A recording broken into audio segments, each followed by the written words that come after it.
김경수 전 경남지사가 광복절 특별 복권 대상으로 검토되면서 어제 오늘 여러 논란이 빚어지고 있습니다. 준비된 영상 먼저 만나보겠습니다.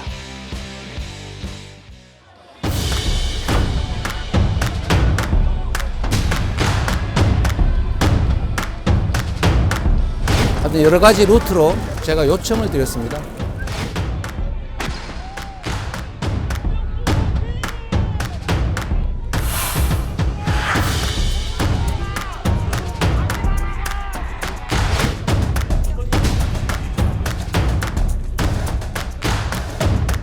이러한 식으로 반성조차 없는 사람에게, 그것도 심지어 부정선거한 사람에 대해서 대통령의 사면권 행사에 대해서 비판하는 것은 적절한 방법은 아니라고 생각이 들고요.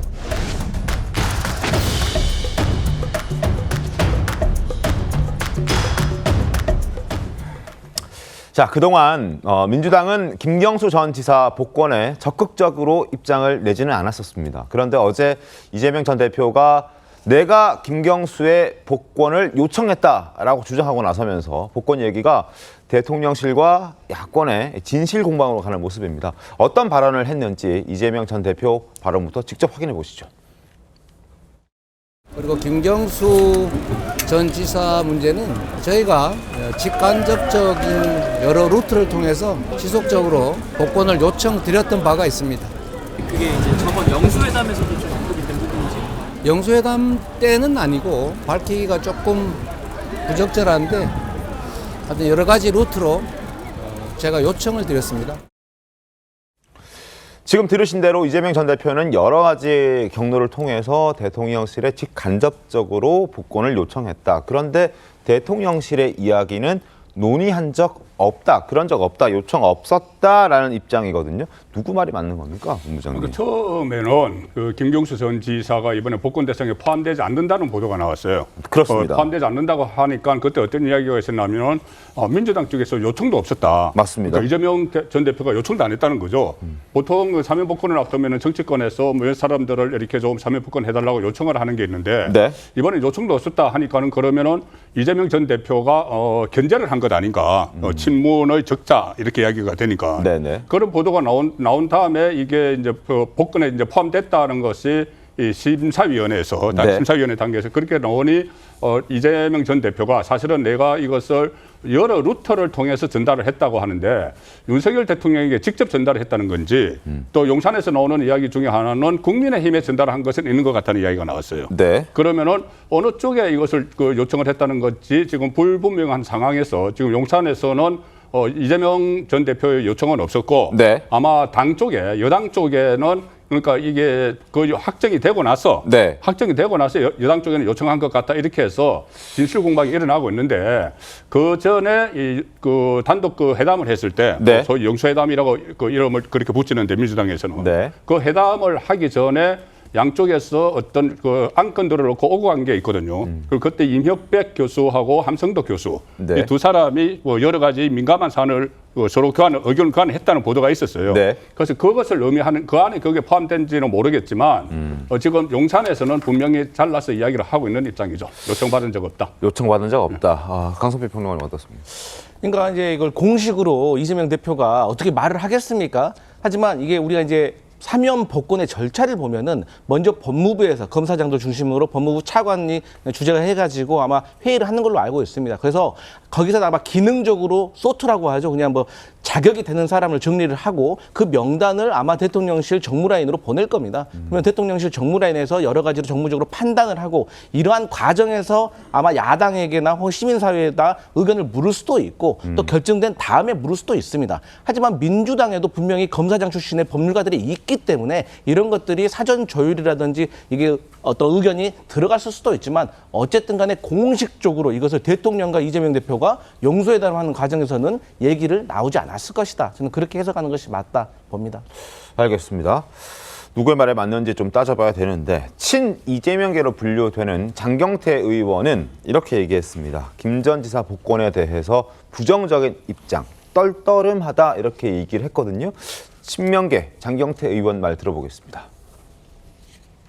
떨떠름하긴 하죠. 그러니까 하필이면 왜 지금이냐 이거죠. 아무튼 환영하지만 어찌됐건 전당대 중에 하는 게 좀 정치적 의도가 있는 거 아니냐.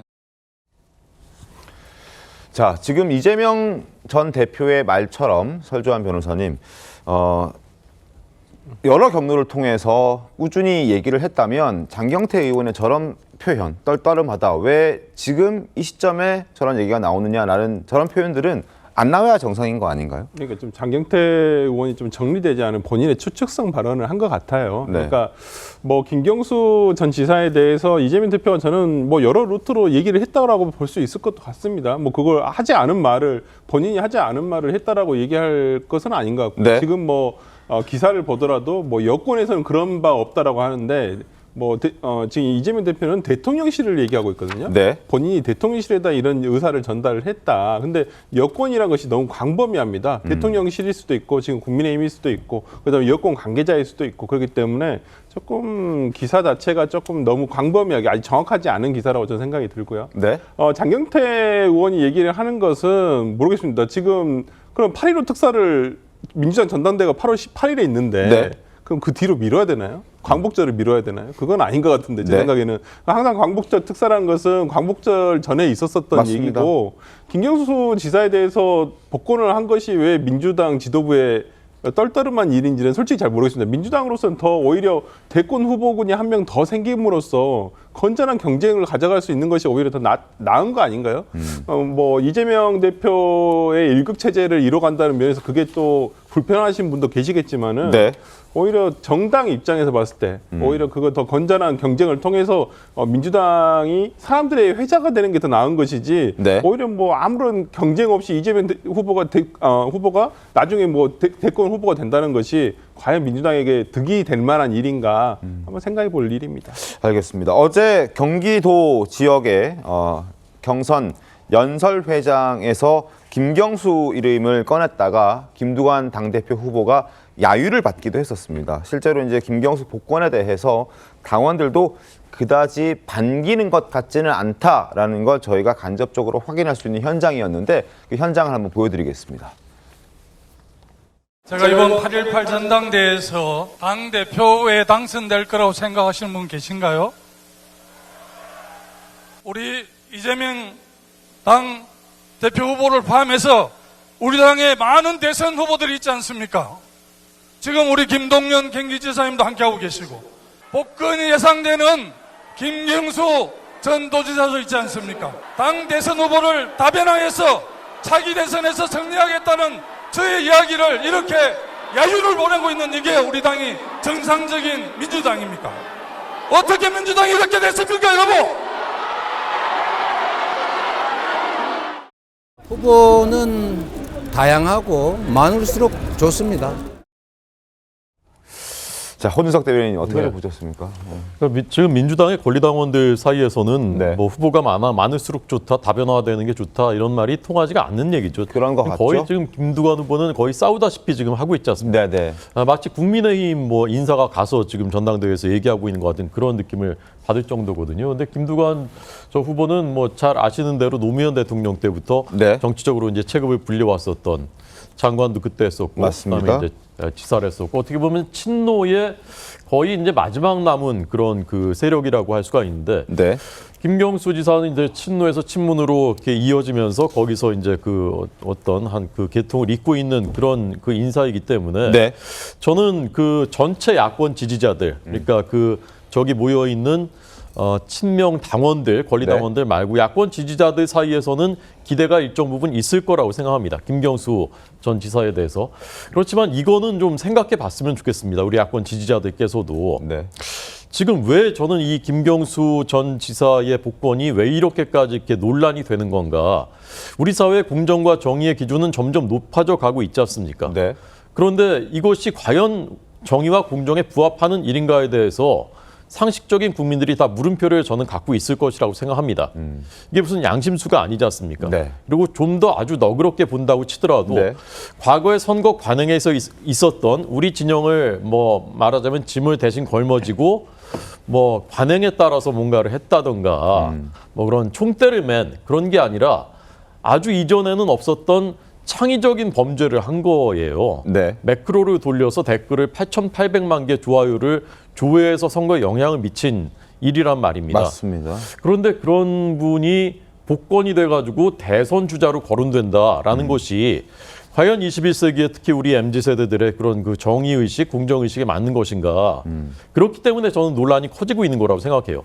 이명박 박근혜 전 대통령 그분들이 반성했냐라고 하는데 네. 그분들은 사실은 이제 현역이 끝난 분들이지 않습니까? 네. 그러니까 그래 화학과 포용 이렇게 이제 상대 진영도 받아들여 줄 소지가 있는데 이분은 오히려 지금보다 더 비중이 커질 여지가 있는 사람이에요. 김경수 전 지사는. 네. 그런데 그것을 과연 우리 사회가 용인할 수 있는가? 그것이 저는 근본적인 문제, 거기에서부터 논란이 시작되는 거라고 생각합니다. 알겠습니다. 여론 조작을 통해서 민주주의를 파괴했다는 지적을 받고 있는, 그리고 그렇게 해서 중대 범죄를 저질러서 징역 2년을 대법원 확정 판결 받고 형을 살다가 5개월 남겨두고 사면이 2년 전에 이루어졌죠. 그리고 지금 복권을 하니 많이를 갖고 여야 그리고 대통령실까지 지금 서로 의견이 좀 부딪히고 있는 그런 상황입니다.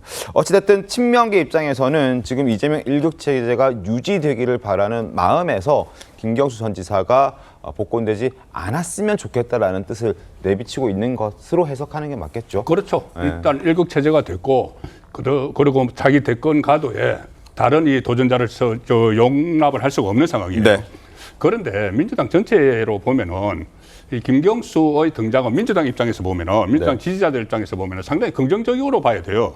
왜 그러냐면은 현재 1급 체제로 가고 있는데 이재명 전 대표가 실제로 대권에 출마를 할 줄 모르는 일이에요. 네. 왜 그러냐면은 10월 달에 1심 판결이 2개 나오지 않습니까? 맞습니다. 1심 판결 나오고 어쩌면 이게 그 다음 대선 전에 대법원 확정 판결이 몇 개가 나와요. 그러면 뭐 선거법은 100만 원 이상이고 다른 건 금고형 이상이면은 피선거권이 박탈이 되죠. 네. 그러면 이렇게 1급 체제로 가다가 1급 체제의 정점에 있는 이재명 전 대표가 피선거권이 박탈돼서 대선에 못 나오면은 상당히 민주당 입장에서는 곤란해지는 거죠. 맞습니다. 그래서 저는 김경수 전 지사가 지금은 뭐 어떤 자기 대권 주자로 뭐 중량감이 어떤지는 모르겠지만 여러 대안 중에 한 명은 저는 충분히 될 수 있다고 보거든요. 민주당 입장에서. 그런데 이 친명 그 강성 지지자들이 김경수의 등장 자체를 이렇게 부정을 하고 하는 것은 민주당 전체에 대해서 바람직하지 않은 상황인데 그렇게 되는 건 어쨌든 이재명 당이 돼버렸기 때문에 민주당이 다른 도전, 지금 김두관 후보도 계속 그 이야기를 하고 있지 않습니까? 다른 목소리를 전혀 수용을 하지 못하는 그 단적인 그 장면을 또 하나 보여주고 있는 거죠.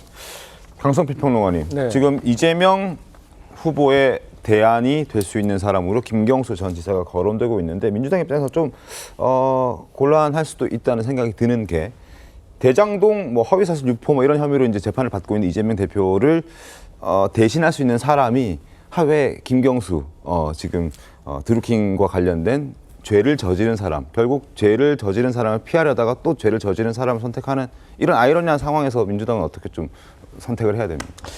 저희 민주당은 사실 지금 좋은 상황으로 해석을 해야 된다고 생각을 하십니다. 우리 본부장님께서 말씀하셨지만 꼭 뭐 이재명 대표의 개인적인 사법 리스크를 떠나서 어쨌든 한 명에서 대선을 향해 달려가는 것보다 어떤 다른 어떤 경쟁력 있는 다른 후보들과 같이 경쟁해 나가면서 대선을 향해서 가는 것이 서로에게 좋은 일인 거거든요. 그렇기 때문에 저는 그 김경수 전 지사가 복권이 된다고 하면 그것은 야권 전체에게는 상당히 좋은 일이다. 물론 이재명 전 대표의 측에서는 1등 전략을 취하고 있는 거 아니겠어요? 1등 전략이란 건 무엇이냐? 돌발 변수를 통제하는 건데 지금 김경수라는 돌발 변수가 생겼기 때문에 사실 난감하긴 할 겁니다.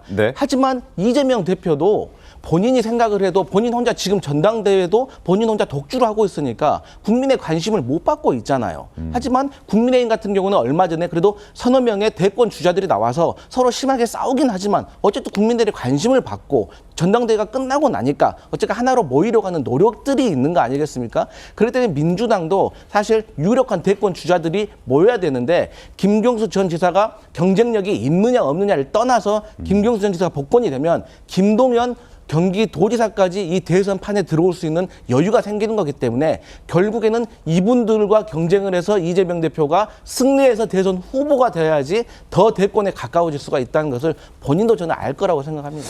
알겠습니다.